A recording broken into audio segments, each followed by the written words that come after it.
पापा सैलरी मिल गई मुझे, पूरे 7,000 रुपये। तो बेटा मुझे 10,000 रुपये। अब सबसे पहले एक काम करेंगे, किराने वाले के पैसे दे देंगे और बिजली का बिल दे देंगे और बेटा मकान का किराया भी दे देंगे। अच्छा हुआ ना पापा, सही टाइम पे सैलरी मिल गई, अब सारे काम हो जाएंगे। आप लोगों को सैलरी मिल गई? जी साहब, मिल गई सैलरी। अच्छा, आप मुझे बताओगे कि आपको कितनी कितनी सैलरी मिली है? साहब मुझे 7,000 मिली और पापा को 10,000। इतना कम?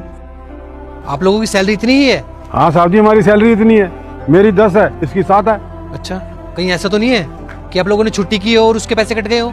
साहब जी, हमने कोई छुट्टी नहीं की, हम रोज काम पे आते हैं।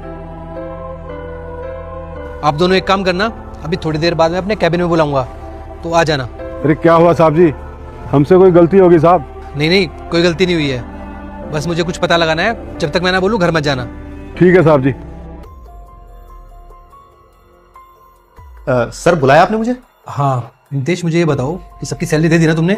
जी सर, सबकी सैलरी दे दी है। अच्छा, वो जो मेरे ड्राइवर हैं और एक वो लेडी गार्ड है, उनकी सैलरी कितनी है? सर जो आपके ड्राइवर है उनकी सैलरी 15,000 रुपये है, और जो लेडी गार्ड है उनकी सैलरी 10,000 रुपये है। तो उनकी पूरी सैलरी दे दी ना तुमने? हाँ सर, सैलरी दे दी है मैंने। आप ये सब क्यों पूछ रहे हैं? एक बार इधर आना। जी साहब जी। आप लोगों की सैलरी कितनी है एक बार बताना जरा। साहब जी, मेरी सैलरी 10,000 रुपये है। साहब मेरे 7,000 है। जब इनकी सैलरी 15,000 रुपये और उनकी 10,000 रुपये है, तो इनको 10,000 रुपये और उनको 7,000 रुपये क्यों दिए? इसका मतलब तुम सैलरी में से पैसे खा रहे हो। सर एक्चुअली बात क्या है ना, मैं बताता हूँ आपको। मुझे ना इन लोगों से कुछ पैसे लेने थे, इन्होंने एक बार मुझसे उधार लिए थे। मैं कर रहा हूँ ना सर से बात, आप लोग बाहर जाओ, मैं सर से बात करके आता हूँ। वो बाहर नहीं जाएंगे, जो भी बात होगी ना इनके सामने ही होगी, ताकि इनको पता चले कि इनके साथ कितना गलत हो रहा है। साहब जी झूठ बोल रहे हैं ये, इन्होंने मुझे बताया था तुम्हारी सैलरी 10,000 रुपये है और ये हर महीने मुझे 10,000 रुपये ही देते हैं। अरे सर, ये लोग ना झूठ बोल रहे हैं, लालच है इन्हें पैसों का। जो इन्हें सैलरी मिल रही है उसमें इनका पेट नहीं भर रहा, और चाहिए इनको, बस और क्या। अच्छा, ये लोग झूठ बोल रहे हैं। एक बार इनकी सैलरी की ट्रांजेक्शन दिखाना मुझे।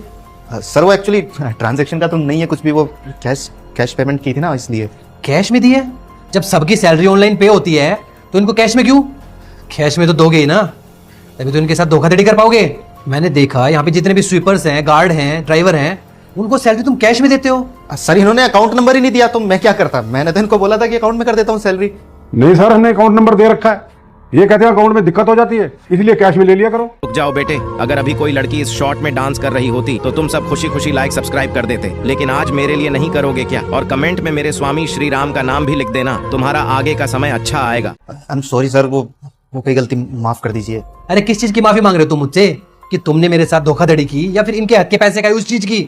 देखो तुम्हारे पास सिर्फ दो ही रास्ते हैं। एक तो ये कि जिस जिसके भी तुमने पैसे खाए ना उसके पैसे वापस लौटाओ, वरना तुम जेल जाओगे।